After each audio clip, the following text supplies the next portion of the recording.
Welcome to Chapter 7, Filter and Transform with Group By. So we're finally going to move on from aggregation and do some other operation. So if you've noticed, all of the previous chapters focus on aggregation during our grouping. We're now going to do a couple of other operations.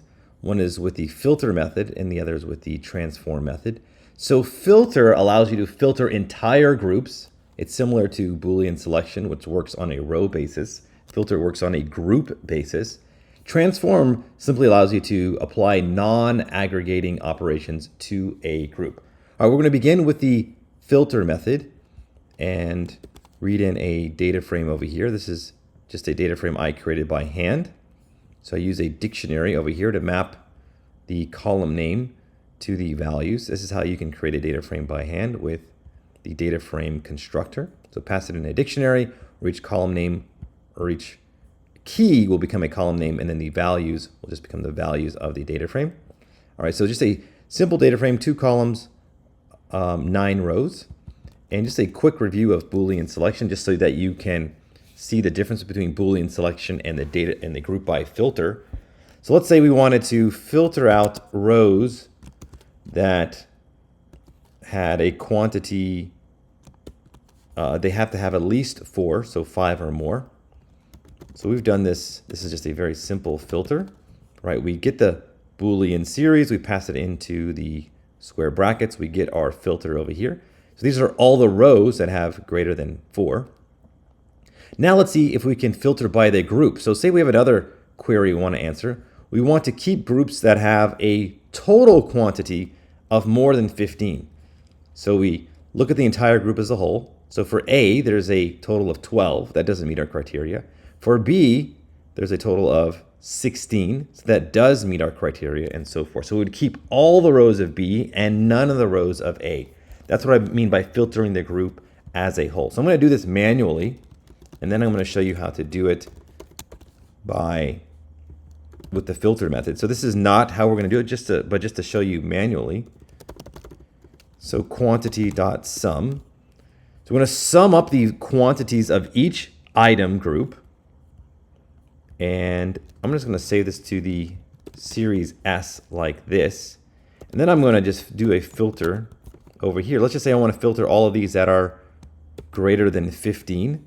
So we have 2 groups that meet this criteria. And let's go ahead and get these 2 groups. So dot index, we'll get those 2 groups. And we'll call these items. So here are the items we want to filter.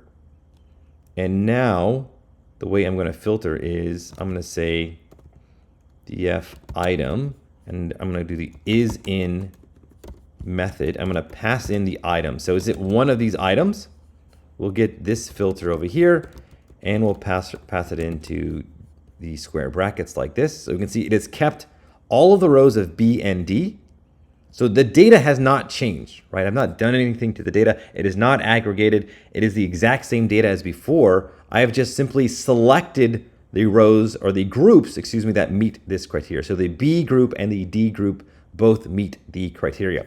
Now there's a different way of doing this, and that is with the group by filter method. So the way it works is you have to create a user-defined function. And this function will determine whether or not the group gets rejected or kept as a whole. So I'm going to call it find total. It has to return a Boolean. It's going to accept. So what it does is it's going to accept the group as a whole. So the parameter here is not a series, it's a data frame. So it's going to accept the entire group as a data frame. So the first thing that it's going to accept is group A. So it's going to accept a 2-row data frame like this. And then we have to tell it, all right, does this group meet the criteria? So in this case, we're going to say, is the quantity, is the sum, we're going to sum it up. So we're going to get this over here.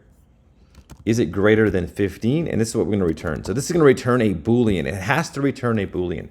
So that's how the group by filter works, is that you create a user-defined function that accepts a data frame. I'm just calling it subdf, like a sub data frame. You can call this variable whatever you want. And it must return a Boolean indicating whether that group as a whole is kept or rejected. Okay. Now the way we implement this as df.groupBy. Same thing, the grouping column is still the same as before. So we're going to group by item. And then we're going to call dot filter, and then we pass in the name of the function like this, find total, and you get back this result. So pretty cool. That is the simplest way to use the filter method, the simplest example here that I can think of on just a dummy data frame, just a few rows, a couple of columns.